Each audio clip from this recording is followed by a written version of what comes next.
So, Andy, I have recently watched one of the best animated films, I think, in existence. Oh, really? And it was Puss in Boots: The Last Wish. Not only is Puss in Boots: The Last Wish to have fun characters, does have a good story, but, like, technically, on a technical level, it's one of the best movies I've ever seen. Mm-hmm. And then a week fucking later... Yeah, uh-huh. I watched Hoodwinked 2, and do you know the thing about Hoodwinked 2 that is, like, weird? It's, like, not that bad. Welcome to Direct Video. VHS? Podcast where we pair movies like fine wine. This is the second movie in a row, Andy, in which I was abandoned to watch it alone. I no, same, true, yeah. May was like, I'm tired, I think I'm gonna go take a nap. She didn't take a nap. She didn't sleep the whole time. She just didn't want to be here while it happened, and that's fair. No, I didn't want to be there. Absolutely. Absolutely. I'll say this. I made reference to it, but, like, Hoodwinked 2, Hood versus Evil, is in immeasurable ways considerably better than Hoodwinked 1. It is also, in a lot of ways, frustrating how much worse it is in other aspects. It's just that, like, it's just that, like, this reminded me more of a Swan Princess sequel than it did of Hoodwinked, which is good. Yeah. Not great. Again, the bar that we're at is Swan Princess. May has sat through at least 2, maybe 3. The records are unclear on this. Swan Princess movies, and did not walk out of a single one. Was like, you know what? I'll stick around for this, right? Which I think tells you something about the quality of these films. She's got to know who the Ghost Beaver is. And asked me if Hoodwinked was worse than all of the Swan Princess sequels, and I really had to think about it, because it is, but it feels wrong saying that, you know? I mean, it has less baggage, I think I'll say. There was less singing in Hoodwinked, and at least 2 of the Swan Princess movies I find borderline unwatchable for, like, bad song reasons. Mm-hmm. So, Hoodwinked, Hood versus Evil. When you turn on this movie, it shows you the cast list. Like, this is a prestige movie that people want to be associated with. And now here's the thing, though, is that cast list, phenomenal. It's a good cast list. Okay, so let me say something here. I don't know if I'm going to say her name right. Hayden Panettiere? Yes. Is a better Red Riding Hood than Anne Hathaway. Yes. And I don't know if it's because Hayden Panettiere does voice acting. I don't know if she was just, like, younger and so could sell it better. Like, I don't know what the reason is. But, like, I hated Anne Hathaway's Red Riding Hood. I definitely think it had to do a bit more with the fact that the things that Hayden Panettiere had to say weren't as, like, egregious. Maybe. I also think, like, she could sell, like, being a kid to me. Yeah, I think in a way that felt better. Like, she's also, I mean, maybe it's just that I'm sure at that point Anne Hathaway was technically, like, a working actor, but she's someone who's been famous since she was, like, I don't know, 17. Yeah, and, that's like, fair. I feel like Hayden Panettiere, I know who she is, but I feel like a lot of people don't. And that's also fine. I think Hayden Panettiere is one of those actresses that if you just told somebody her name, they'd be like, who? And then if you showed them, like, a picture of her, they'd be like, oh. They'd be like, oh, yeah, her. Like from that video game. Or depending on how old you are. Yeah, depending on how old you are, from Heroes. Yeah. She was in Nashville as well. I don't know. Like, there are a lot of people who care about Nashville a lot, but I'm not one of those people. Glenn Close is in here. She's great. She does okay. It's not a super amazing performance, to be honest. No. Joan Cusack is in this movie. and she's Who's great. John Cusack? Well, she's, I believe, John Cusack's sister. Stop it. She was the witch. Adam Stanley Values. She fucking sold that character really well. I was like shocked by how entertained I was by her for like the first half of the movie before she takes the mask off. Then she's boring. Were Bill Hader and Amy Poehler in a different movie where they were the bad guys and also siblings? You know, it feels like it should have happened. But I don't think so. It makes sense that they work well together. They're both SNL alum. You have, Cheech and Chong are in here, but they'll do anything for money. They will do anything for money. I found myself, when I realized that was Cheech and Chong, I was like, okay, I can hang with this for a little while. However, again, Cheech and Chong are two of the three little pigs, okay? And they make reference to the three bears in this scene. Mm-hmm. And it just made me think about Puss in Boots, where the three bears are in that movie, and they're very good. Brad Garrett's in this as the Giant. The Giant was a fun character. Like, there's a lot of decent stuff. Yeah, there's, like, ideas here. There's ideas floating around. There's, like, whole scenes that aren't unwatchable. Very terrible. Like, yeah. Anyone else who matters? There are a couple of other people in here who are like, oh, that's cool that they're here. But Danny Pudi, who is Abed in Community, in this movie, in a very early role, I assume, for him, he's just the guy on the radio. He's Little Boy Blue on the radio. Yeah, I saw him listed, and I was like, I didn't even clock that character. And of course, Patrick Warburton is back as the Big Bad Wolf. Mm-hmm, mm-hmm. In a very odd role, in a very odd rendition of the character as well. They don't know what to do with this character, which is not the end of the world, but it's like, again, sometimes he was the only thing to carry a scene through to the end, but they didn't want to know, they didn't know how to use him. Here's the problem, is you have to make a sequel to a movie that is largely uneventful and uncompromising. Mm-hmm, mm-hmm, mm-hmm. In its just absolute terribleness.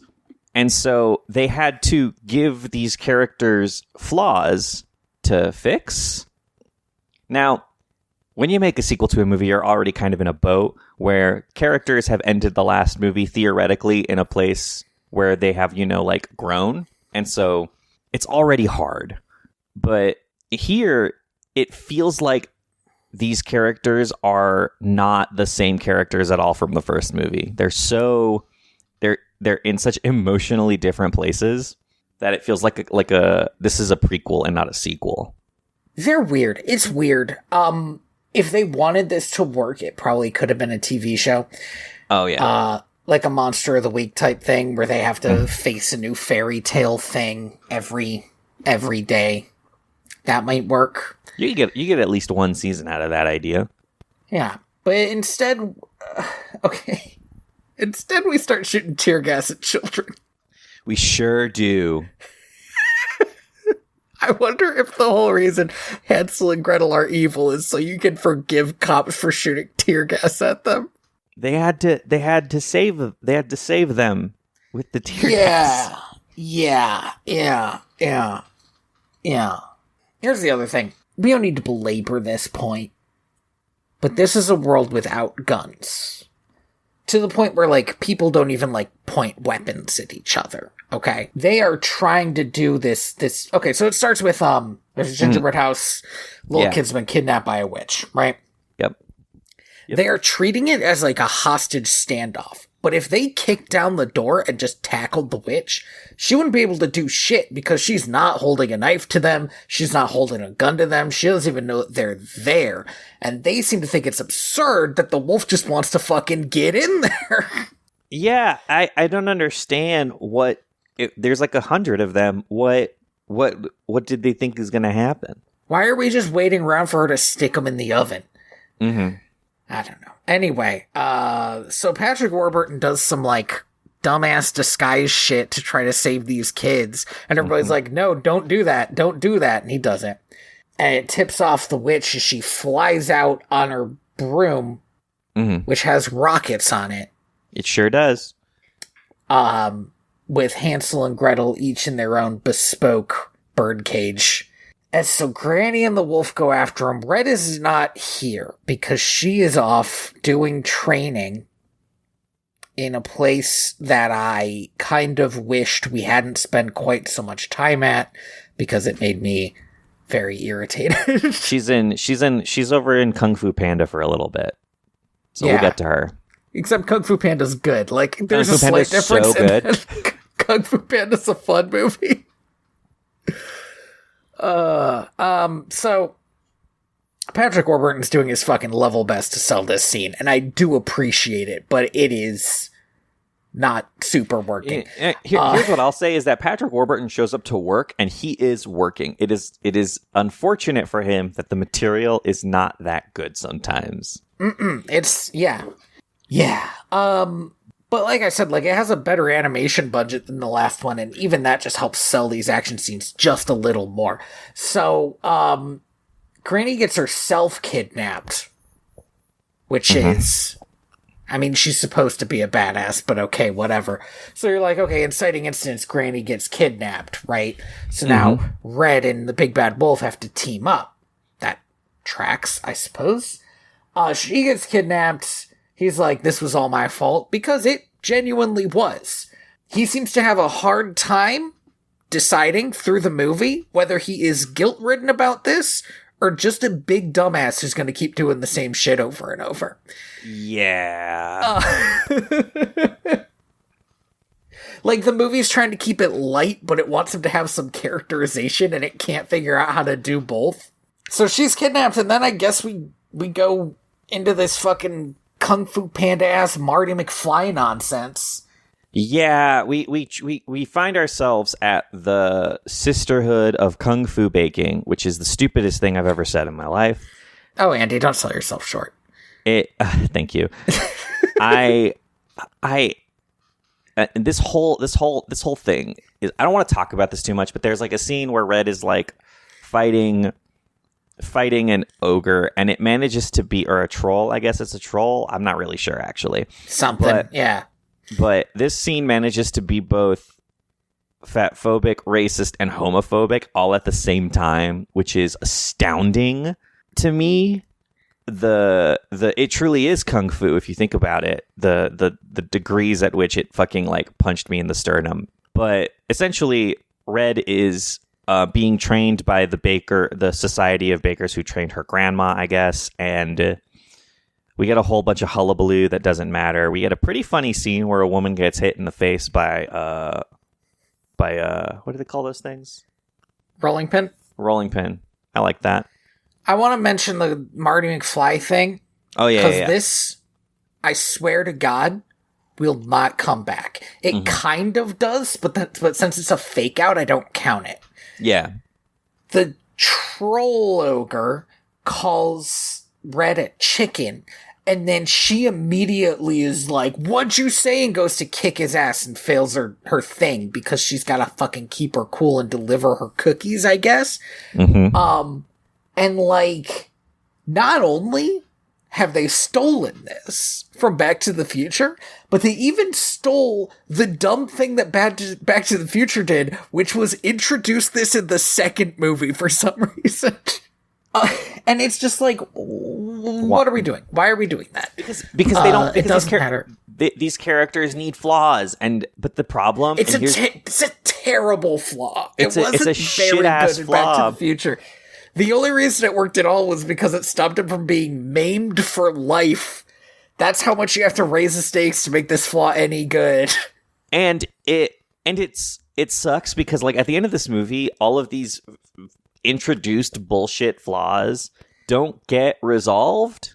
I mean, arguably the Big Bad Wolf's flaw is like the opposite of resolved. They're like, it turns out you should have just been doing exactly this the whole time. Yeah, in a scene that reads as it reads very weird, that scene.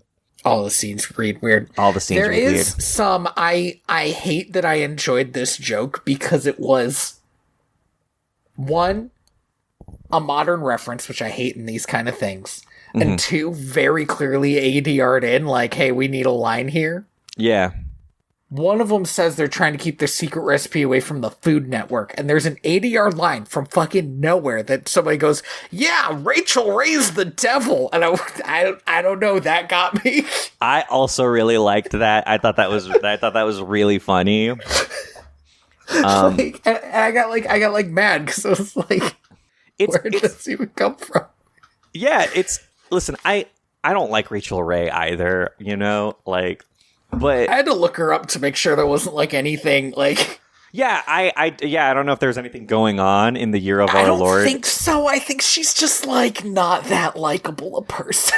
Yeah, I think Rachel Ray just rubs people the wrong way, and you know what? That's valid, but like. It's one thing for me, a person who is nobody, to be like, I don't really like Rachel Ray. It's another thing for a movie that came out in theaters to just kind of do that, You got to really like be sure with your law team. There's a secret recipe for truffles and the truffles. Yeah, magic truffles. They make you invincible for an undetermined period of time and for an undetermined amount of power. Yes, they keep on saying like invincible or unbeatable, and in like, what does that mean? Because that's a very vague thing. It doesn't increase your power tenfold. And yes, they say it can wear off, but they don't say when it wears off. Yeah, for an undetermined amount of time. It is the most undefined MacGuffin. Except for the fact that at one point, they do flash the recipe on screen. Oh, do they? Yeah, they like the Wicked Witch, who has a name, I don't remember it. Shows it. Yeah, Verushka von Klein or whatever. She shows it, and the camera like cuts to it for a brief second. And this is truly funny, which is that I believe when they were listing off some of the ingredients, May was like, "That's too sweet," which is very funny to me. It gives you unlimited power, but I guess you don't want your teeth to go. I want it to taste good. I don't like truffles. If it gives you unlimited power, choke it the fuck down. Now, what it actually does is it just makes you big, as far as I can tell. But that's the thing that's just how it reacted to Hansel and Gretel. Again, undefined. It is an undefined source. Here's the thing, Tony, is if somebody gave me something and they were like, hey, this will give you unlimited power in an undefined manner, my first thought is, oh, you've just given me like uranium encoded in chocolate, and I'm not going to eat this. I need some will give you firm boundaries. Power. Think about that. Really think about that. I mean, I could eat some batteries. I shouldn't. Yeah, I mean, we've all licked a battery at some point. Why not? Don't do it, especially if it's got a lithium leak. For the love of God. So we got our characters. They're back together because two of Red's them are back together. Yeah, and they're gonna go track down Granny in the city. The big city. San Francisco. I literally don't know if they say that. It's very clearly San Francisco. You can't show me the Golden Gate Bridge. It's the Golden Gate Bridge. You can't show me the Golden Gate Bridge and not expect me to be like, they're just in San Francisco. Right? Like, No. This is the city. There are no other cities in this world. You can't do that, right? Like, you have to, like, at least, you could have at least made it like... I mean, I wouldn't do it. Yeah, a better writer. It sucks so bad. You can't, like, they put it in the movie so that you would go, oh yeah, it's the Golden Gate Bridge, but like, it doesn't work if you're supposed to be in like your stupid fucking magic fantasy world. You could have made it the Golden Gate Bridge, but like maybe it was made out of Mars bars or something, maybe right? It's like, got a fucking dragon sitting on it. Like, give me something. Just show me it's different. Especially because there is a beanstalk going up into the clouds like a mile high. With a club on top of it? But the rest of the city is a city. Yeah. This is when I saw the poster of Kirk, and I'm like, oh man, Kirk being back is a bad idea. And then he wasn't back, but he will be. Don't worry. But then he did, and I was like, God damn it. God damn it. They go to the big city. Red and Wolf are just not getting along.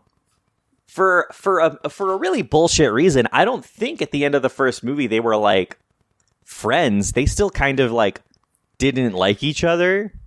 Red and Wolf is codependent to Red in a way that was obviously not a defining aspect of his character. The man is a very independent person. He's a journalist. Was a journalist. Like, he's just an investigative journalist. He travels doing all these different investigations, but now he's super codependent on Red, and he can't fucking do anything if she's not around, apparently. And so, like, he's mad at her for not having been there. And she's mad at him for letting Granny get kidnapped. And he's mad at himself because he thinks he let Granny get kidnapped. But fucking also, he has, like, undiagnosed ADHD or something and keeps forgetting that he's mad at himself about that. It's true. Like, he will just fully, like, lose himself in a scene, forgetting that he's supposed to be racked with guilt. The big city truly was a bad idea because they, you know in Zootopia, God, you know how in Zootopia, if you just like, when in any city scene, if you just like pause and you just kind of look, there's just like a lot going on, you know? Uh-huh. There's like a little like gerbil city. There's like doors of different sizes for different animal types. There's like different modes of transportation, just an eclectic crew of people just living their lives in this beautiful animal city. In this movie, they didn't have the money to do that, and so I saw deadass the same fucking polar bear like 8 times. I think that's why the Golden Gate Bridge is there. Somebody was just like, we have to make it look like a city, and they're like, what does that mean? Like, drag a JPEG of the Golden Gate Bridge in there, make it look 3D. Yeah. Because they just, like, they couldn't build something. You know what I mean? Like, and it's much worse, to me it's much worse in the denouement when, the kids are destroying the city, and it's like, oh, nobody lives here. It looks like cars driven by ghosts. Yeah. You know? Oh, man. The idea of like sorry, just a tangent. The idea of like, instead of a haunted house, it's a haunted city, and all of the cars are like driving around with nobody inside of them. That kicks ass. Every time I hear about ghost stuff, I'm just gonna be sad that we watched a cow movie that had no fucking ghosts in it, even though there were supposed to be ghosts in the cow movie. Yeah. We gotta do a Scooby-Doo one at some point, so I stop being sad about ghosts. We can do a Scooby-Doo one next. Maybe. They go to the club. Yeah, they go to the club. They want to get, the singing harp from Jack and the Beanstalk because it's Granny's, mole, I guess. Mm-hmm. Not mole, exactly. Like contact. Stoolie. You know, somebody she pays for information who works for a mob boss. Mm-hmm, mm-hmm. So they go confront the giant about it, which seems like a fucking buck wild way to go about this. Red goes to confront him. It goes poorly, and so Wolf throws on a terrible disguise, makes a pretty good con joke, and the giant likes him, and so then they have this whole scene where they're trying to fucking charm Brad Garrett, and it's only going okay, and eventually they just steal the harp and run. How do I describe this? This scene is like the pacing of this scene is equivalent to like constipation. Because they could just steal the harp. That's fun, you know? Mm-hmm. Or they could charm the big mob boss, and we could have a whole scene where we're learning about him.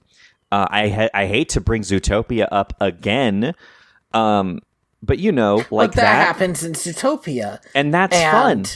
It's a fun scene, although the implications are rough the longer you think about it. I have a lot of problems cop with Zootopia. Is buddy with this mob boss. I have a lot of problems with Zootopia. But I like it. I like the movie. Anyway, moving on. But instead, we get this like prolonged indecision. Are we going to steal it, or are we going to charm the guy? Or are we just going to beat the shit out of him and take it? Turns out that's just not a good idea. He's a giant. And we end up doing all three. but like this feels like a protracted. The reason I say it feels constipated is because it feels like a protracted like D&D encounter, right? Oh yeah, you failed at the one thing, so I gotta go try the other thing.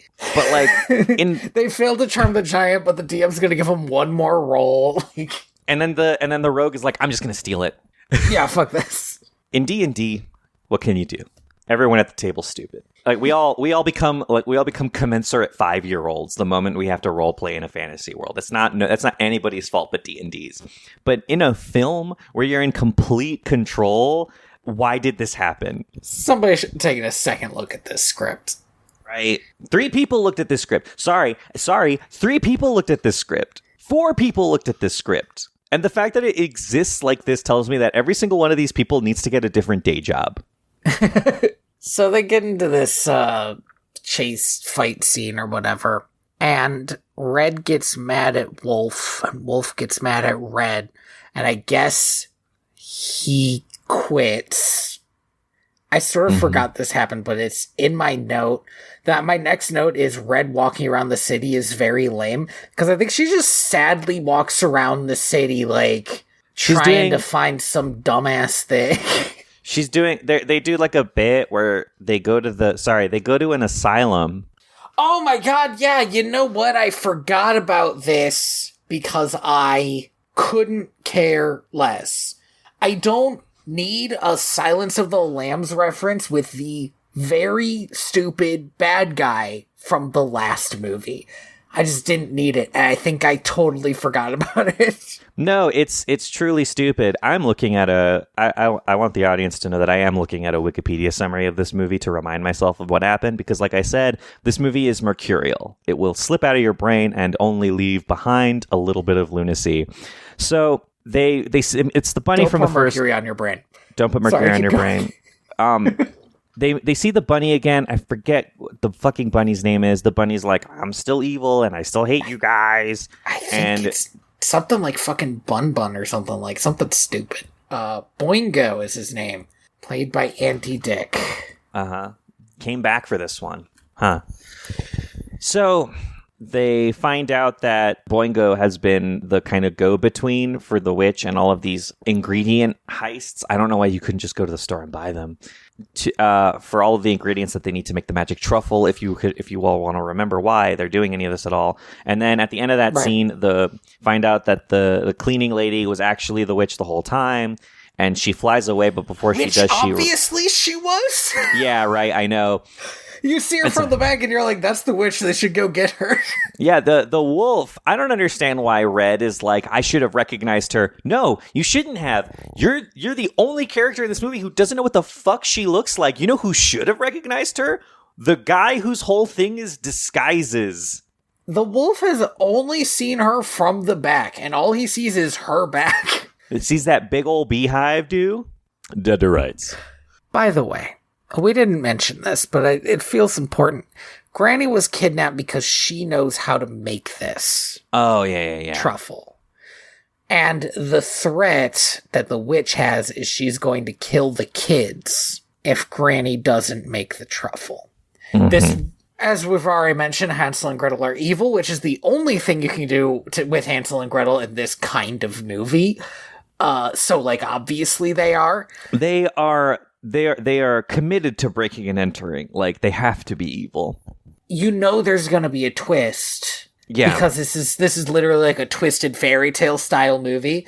So considering how little you see Hansel and Gretel in the beginning, the only twist is that they're evil, because otherwise they're just nothing characters.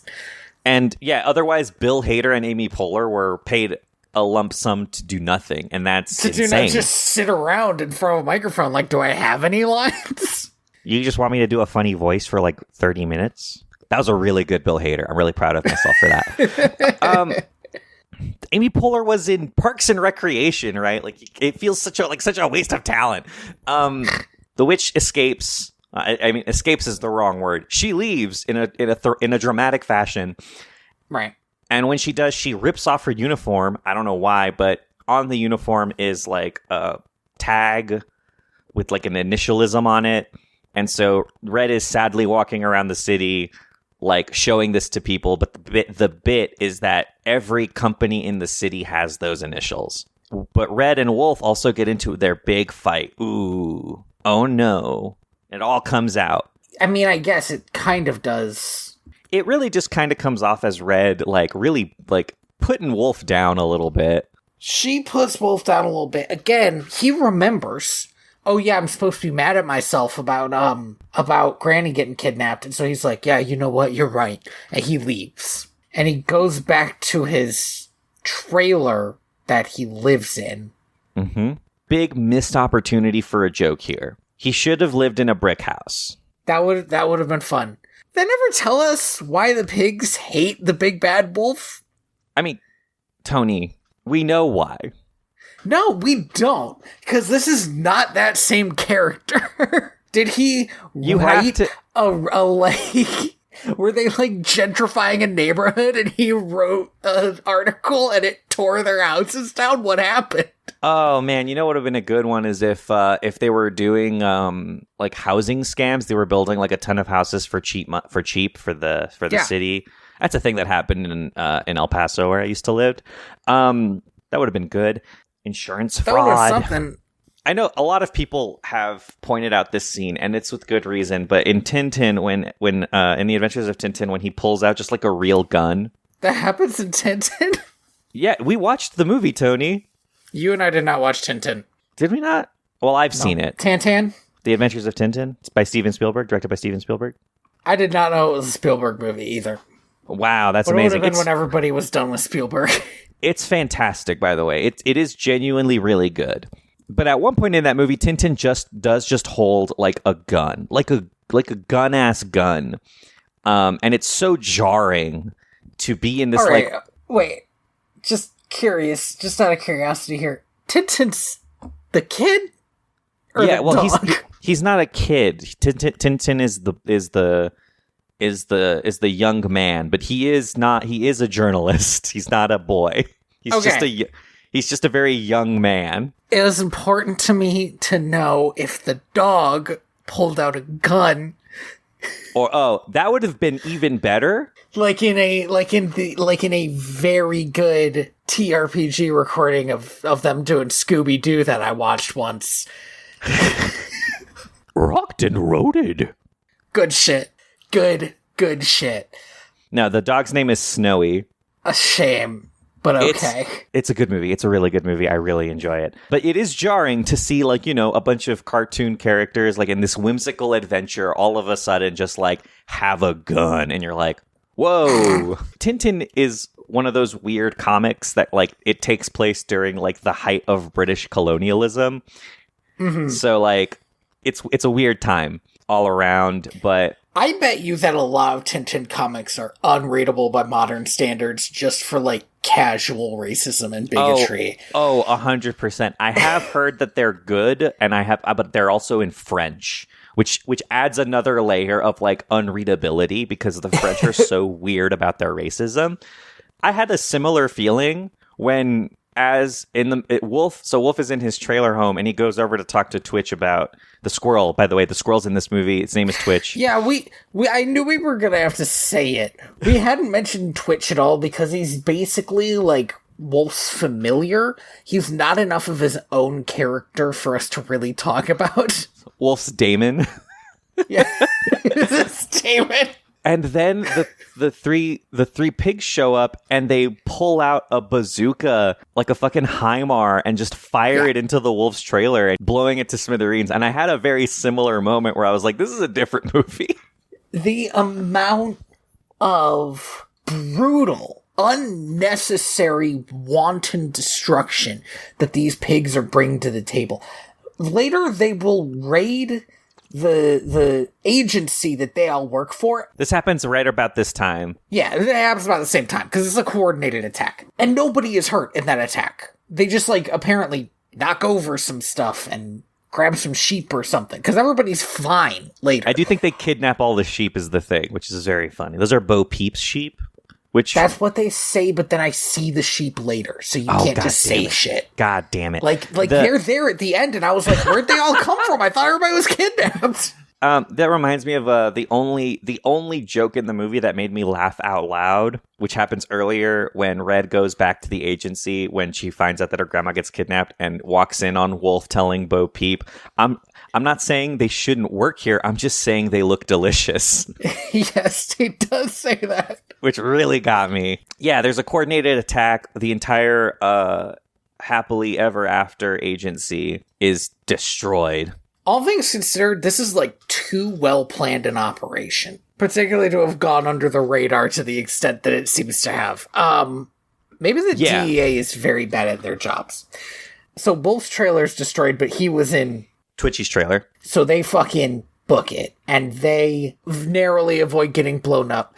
And then the pigs are also back in front of the hotel at the exact same time. No, it's because there's like a ton of them. One of them is Chong. Like the bit is that they're all voiced by Cheech and Chong. So they all have one of three personalities, which is either their Cheech, their Chong, or they're silent. So Wolf gets back to Red eventually. I mean, he fucking... The DEA is destroyed. He goes back to Red. Blah, blah, blah, blah, blah, blah, blah, blah, blah. Here's the problem. They realize they need some muscle. There's only one person they know. Surely they should meet other people. They go ask fucking Kirk, the lunatic actor/singer that they know. And he's like, oh yeah, all of my backup singers are mercenaries. Okay. So we get this whole, basically, they're doing the same joke as in the first one, but times 4. Yes.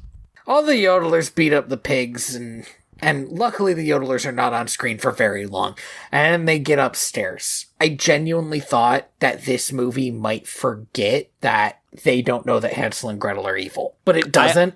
I also thought that. Yeah. Because Hansel and Gretel have revealed themselves to Granny. That they were evil. And which means that Granny will not make the thing that they want, because they have no threat anymore. But they remembered, so in a pretty good scene, Wolf takes Hansel and Gretel downstairs, and when they get in the elevator, they put on gas masks, and he's like, yeah, always carry little gas masks, because you never know. There's like good lines here, and I think it's Patrick Warburton's delivery, because the same thing happened in the last movie where like Patrick Warburton knows how to pace a joke. Like he knows how to deliver a joke. What's fun is like it's like the comedy of dramatic irony is like that's when the Wolf is funny, when he doesn't get something that you the audience immediately get. I'm thinking of the only joke I remember of the last movie where they're in a fucking mine cart, and Twitch says, oh, look, candles! And the Wolf goes, candles, light them up! Light them up! He's just so excited to have candles. Those give off a really good light there. What brand are they? It's so good. It's genuinely a joy for like, because Patrick Warburton, again, he knows how to fucking do it. Him and the squirrel get knocked out by gas. Hansel and Gretel escape. And Red goes to save Granny, and is in a room where there's a bowl of mixed baked good materials, and she's like, huh? And she goes to taste it, and her innate kung fu baking abilities tells her that it's missing macadamia nuts, and she says this out loud. Now hold the fucking phone. All right, we need to take a second to talk about Verushka's dark backstory. Her dark backstory is that she's not as good as Granny at anything, and she wishes she was as good as Granny, so she wants to make this truffle, and that's why she kidnapped Granny, okay? She says that for 60 years, she has been putting the ingredients together and trying to figure out what the last ingredient is. This witch has never tried macadamia nuts? In a truffle, I know. Like the fucking third nut that you would try? What would be the first two? Walnuts? I mean, almonds and walnuts, I think? Yeah, and walnuts, then macadamia almonds. Nuts. I would try pecans first, but I'm from New Mexico, so that's like, You might be right. But, like, there are nuts that you often use for baking, and macadamia nuts is one of them. High up there. White people love that shit on their cookies. it gives such a good crunch because it's not as hard as an almond, so it breaks apart a little easier. It's a little more brittle. Yeah. Almonds, you have to prepare. You have to like roast a little bit so that they can soften up. I'm not a big fan of almonds in baking because I do think they're just a little hard for it. Yeah. But covered in chocolate, macadamia nuts, pecans, or that stuff. What's that? Covered in chocolate, though. All right. I'll still do like a pecan first, though. Yeah, no, I agree. I think I prefer walnuts, but I know a lot of people think that walnuts are a little too tart, which is fair. So it's just like, what was she trying? Sorry, she's supposed to be like number 2 after Granny. Mm-hmm. Granny has a baking empire. Yeah. This movie has forgotten that she's had that, but that's fine. So she's a secret agent now. Yeah, but also, as far as we know, that baking empire consisted of just her and Red, and maybe this was just like a product of budget, but like we don't ever see like a factory or anything.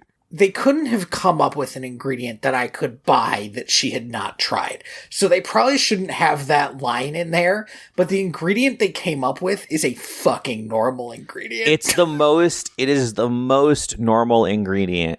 They could have gone more normal maybe if they had been like, mint leaf. Like, yeah. But like otherwise.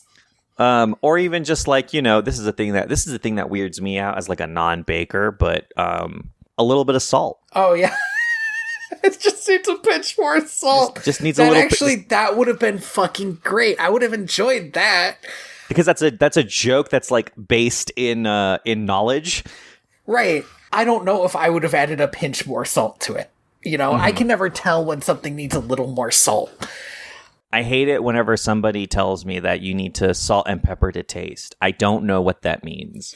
I know what too much salt tastes like. I don't know what just enough salt tastes like. Yeah. Like what? How am I supposed to know? I'm a guy who doesn't. I don't. I get so much anxiety when I'm in the kitchen. I'll tell you this for free because it's what my family always did. I'll tell you this for free. This is free advice. Yeah. Normally you charge me like a 20 for these. Yeah, absolutely. All baking recipes will tell you to use unsalted butter and salt to taste. There's a shortcut here. Use salted butter. Do you know who salted it to taste? I don't know. Some fucking guy at the butter place. Is that the butter place? The butter place. They don't know how butter's made there at the butter place. I don't need to know. I'm just in the kitchen. Baking is a harder science. I've made chocolate chip cookies, the easiest thing in the world to make. But like, I think it's harder when it's like, oh, I'm making a soup. I need hard measurements. For me, I much prefer baking because it's like, if you follow the directions, it'll work. The problem I have with being in the kitchen is I get too distracted. So I'll start cooking and then I'll be like, oh, I should wash the dishes or, make myself a cup of tea. This really is the bane of my life, which is that the moment I start doing anything, my brain is immediately like, God, there are like 5 other things I could be doing right now, and I should just be doing all of them. But the thing is I don't know how to multitask. I can't multitask. I just do something, and then I go and I do something else, and then I go and do something else, and then eventually I'm like, oh, I think something's burning. Oh, right. 10 steps ago, I was cooking something. So these little assholes eat the truffle. They get big. They immediately turn on the witch for no reason. I mean, but also, of course they were, right? Like, what's she bringing to the table? I'll tell you what she's bringing to the table, man. She's the only one who can bake. They have not...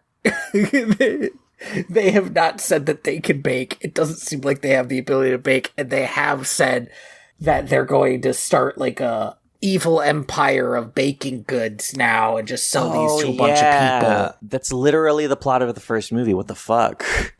Yeah. So I'm like, so who are they going to get to bake them? I mean, obviously they can hire somebody else, but why don't they just hire her? She's here. Anyway, they turn on her. They release a big spider to try to kill everybody. It doesn't work. Mm-hmm. So then they go after him. It's funny because like we get a shot of the city from like really far away and there's like explosions in the distance and I'm like, yeah, this works. And then we get closer and it's daytime and it's like, God, this is just like devoid of life. Like they can't afford to animate too many things running around to be destroyed. We get a lot of lame King Kong jokes and references here. They get into this fight. They pretty definitely lose. They're in like a bus or something, and it is thrown so high that it's like on a steeple on the top of the Giants thing or whatever. No, it's on the hotel. Yeah. And they have a big scene where they all apologize to each other, and it fully doesn't work. The only thing I liked about it is when they're falling to their deaths, Wolf says, "I thought you'd said we'd be okay," and Granny says, "I exaggerated." That's good. Which I didn't think was good. That whole scene, now here's the problem. There's a lot of, the whole movie is built around this like tension between Wolf and Red. But the problem is the source of the tension. Wolf feels like he is a non-contributor. He feels he's codependent on Red completely. He feels like he brings nothing to the team. And Red agrees. And so this apology it feels like, like an ex-boyfriend coming back. And so the vibes of the whole scene are a little bit off, to the point where I was like, are they trying to imply that there's like a romantic relationship here, or do they just not, or is it just like the source of these emotions just kind of feels weird to me? There cannot be a romantic relationship. Wolf is approaching middle age. Yeah, like and Red is a child. He's like mid-30s maybe, and Red is a kid. I don't know to what extent she's a kid. She might be 16, she might be 12, but she's like a kid. She could be 17. She could be. I don't know. The definition of age in this is bananas, but the problem that is like the underlying problem with this scene is that like it is just Wolf like pouring his heart out and Red going, "Nah, it's cool, man. It's okay." It's like, what is happening? You're an adult. Pull yourself together. It has a lot of the same issues as the last movie, which is that Red is the least interesting character because for some reason they don't want to give her flaws, not real ones. Like no, nothing tangible. And so like she has nothing to apologize for, and yeah, it makes it very weird. Red says something about trying to stop the kids before they have even more of those truffles. And Granny reacted, and I thought that she figured out she should have just been doing Iron Man from the beginning, but that's not what she figured out. No. I thought she was like, because, okay, the obvious solution, right, is you're in a cave and somebody's trying to make you make a baking weapon. Is you eat the baking weapon, so now you're strong enough to break out of the cave, like Iron Man did. Exactly. Yeah. Yes. And I thought we were going to get like a fight scene at the end of this thing, and we didn't. Instead, the trick is to trick them into eating more. And then they just get really fat, and that's it. And that's the movie. And Red and Wolf are partners again, and they steal a car to go off on more adventures. And Granny fucking stays behind, and I kind of thought that she was the leader.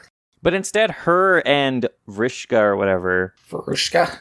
Yeah, are like going to go back to the sisterhood, I guess, because they need backup to reorganize. I don't know, they're gonna do some dumb shit. It doesn't matter because they didn't make a third movie. It's true, they didn't, and they never will. No, that would be the wildest choice. Just absolutely insane. That'd be like making a Toy Story 5. That was a little mean-spirited, but yeah, basically. It is, but it is wild that it's happening, you know? I watched Toy Story 4 a couple months ago, and I realized that every Toy Story movie that had like a finale was ruined by it not being the last of the series. Like, I thought Toy Story 4 was good, but the whole time I was like, but this ruins the message of Toy Story 3. And then when Toy Story 4 ended, I was like, that was really good, but I know there's another one coming which will ruin this message. Yeah, but there's a part of me that's like, listen, you guys, like, you can't, like, it feels so much like they're playing with fire, you know? At some point, they got, I don't know, I don't want to say lucky, they're incredibly talented filmmakers, but, like, to have made 4 movies in one franchise that, as far as I'm concerned, not only are they all bangers, but they're all better than the last one. Even if Toy Story 5 is good, if it's not great, if it's not better than Toy Story 4, I'm going to watch it. I'm going to be like, I don't know if we needed it. And that's like not their fault, but that's the standard that they set. Yeah, and I mean, they did make a very terrible Buzz Lightyear movie. Yeah, but like that, the less said about that, the better. Like, that movie's so fucking wild.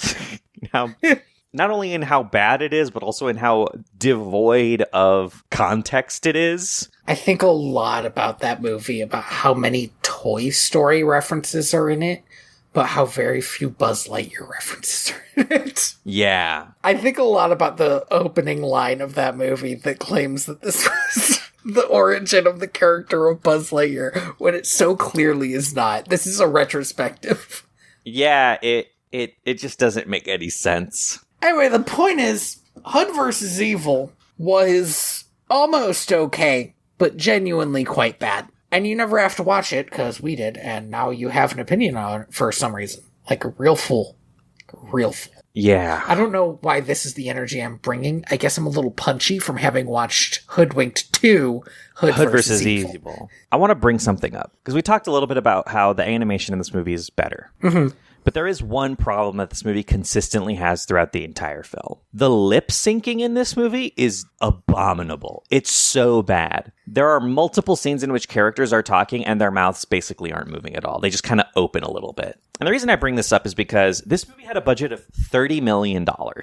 That is so much more. That is, I think, 22 million more than the last movie. Than the last movie. I didn't know this, and now that I do know this, I'm like, no, it is truly tough. I think this property is toxic, and nobody should touch it with a 10-foot pole. Like, it's so devoid of any originality or, like, even respect for the form. It cares so little about being anything other than a property that can be sold alongside other bigger, more famous things. I just don't think it's like worth anything. It's so hard to make a movie that I hate more than Shrek, and yet here we are. And again, I just watched Puss in Boots, The Last Wish. A truly gorgeous movie, and I love all of the characters and I love the story. It's basically perfect, but sometimes it will remind you that, like, yeah, this is a Shrek spin-off movie. And I'll have a moment where I'm like, isn't it amazing that they have managed to develop this world out so differently than how Shrek was? I think that's great, but I think that's a once-in-a-lifetime opportunity to be able to do that. It is impossible to do that to Hoodwinked, and nobody should try. Yeah. It has been... We're coming up on almost 15 Sorry, years. have you seen... Sorry. Have you seen Puss in Boots? The Last Wish? The Last Wish, not the original one. No, I haven't. There is a moment where one of the bad guys, because there are multiple bad guys, literal death is a villain in this movie. It's amazing. That's awesome. That kicks ass. Pulls Excalibur out of his bag, and he's like, yeah, I have Excalibur. Couldn't get this rock off the end, but it's still pretty cool. And just starts swinging it around. That kicks ass. That's so good. It's so fucking hilarious. And, like, that's how you make a reference to, like, magic and, like, how you're part of a bigger magical world. You don't just, like, do Hansel and Gretel, but what if Hansel and Gretel are evil now?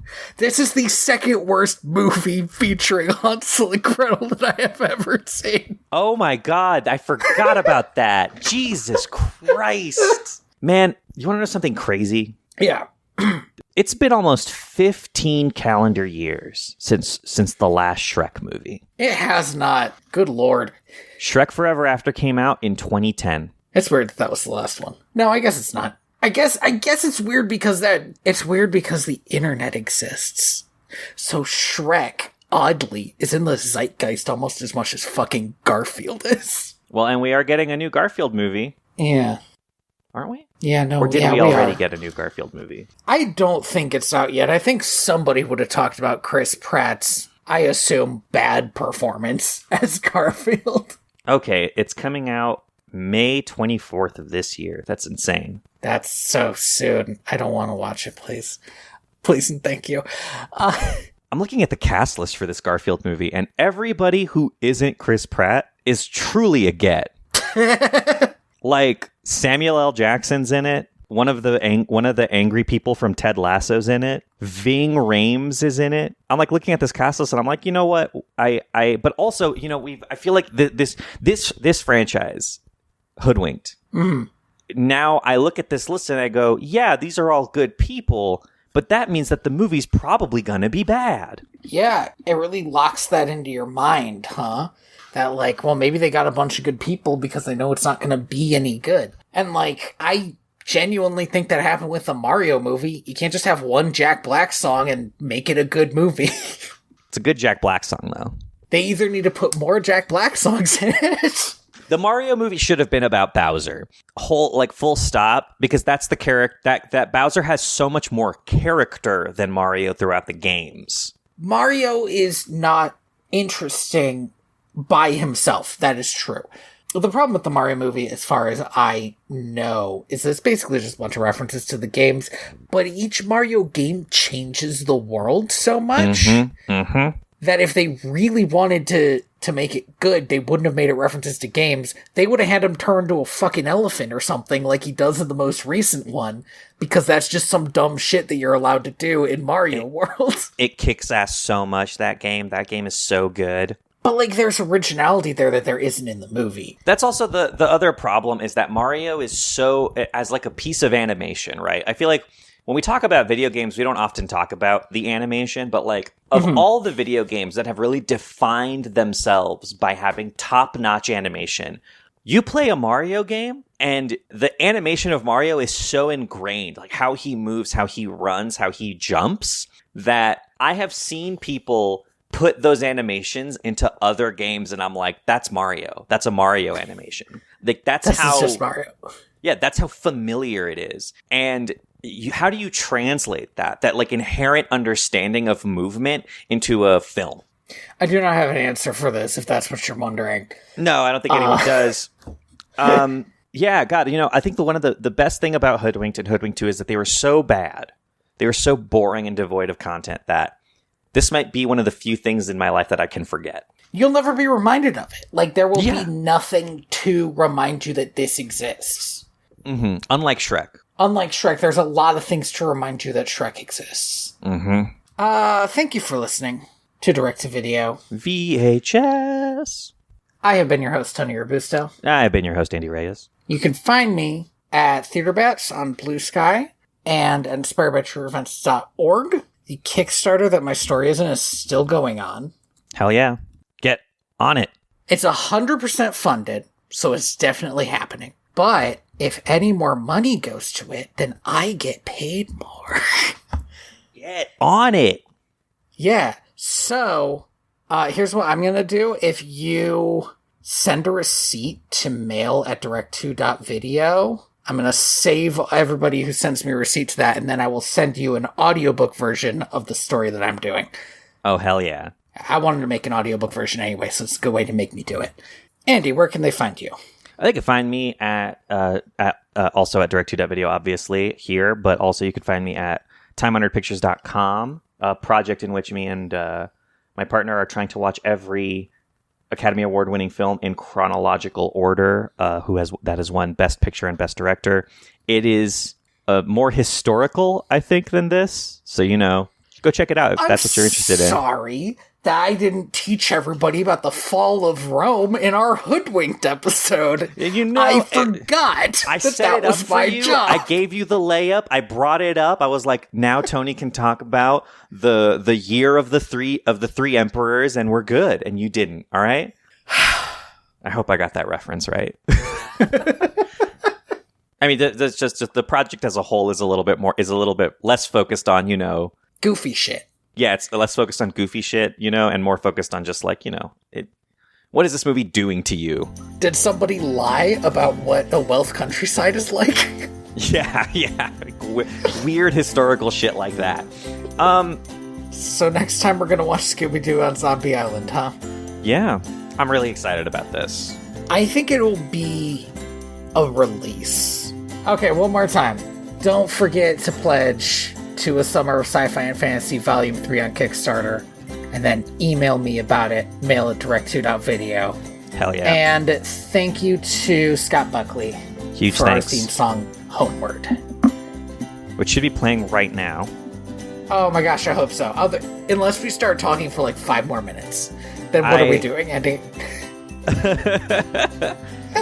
I live in fear every day that a new Swan Princess movie has come out. You know that? Do you know that I check every month if it's happened yet? Because it feels like it can't, right? You gotta keep getting those tax breaks, Andy. I am the ghost of John Smith. And I am the ghost of John Smith. I don't have an outro yet. Can you just take mine? It seems gauche. It's reparations, Tony. I'm gonna stop recording now. Yeah.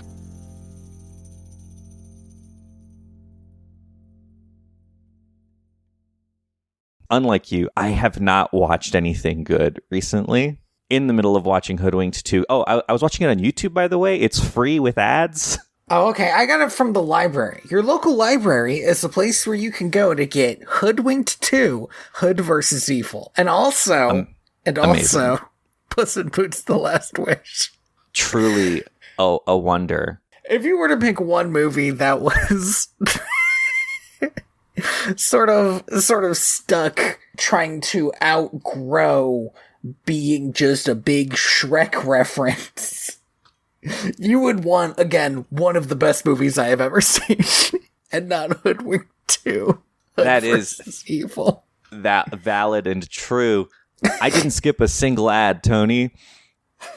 That skip button was there, tempting me, right? And every time I was like, no, I could. It's State Farm, you know. I like State Farm. State Farm guy. Oh, there's an ad for Wish on Disney Plus. This is the best animation I've seen in a month. Yeah, I'll watch the whole thing. It's just a scene from the movie. I didn't skip a single ad, Tony, because every time an ad came on, I was like, this is the best thing I've ever seen.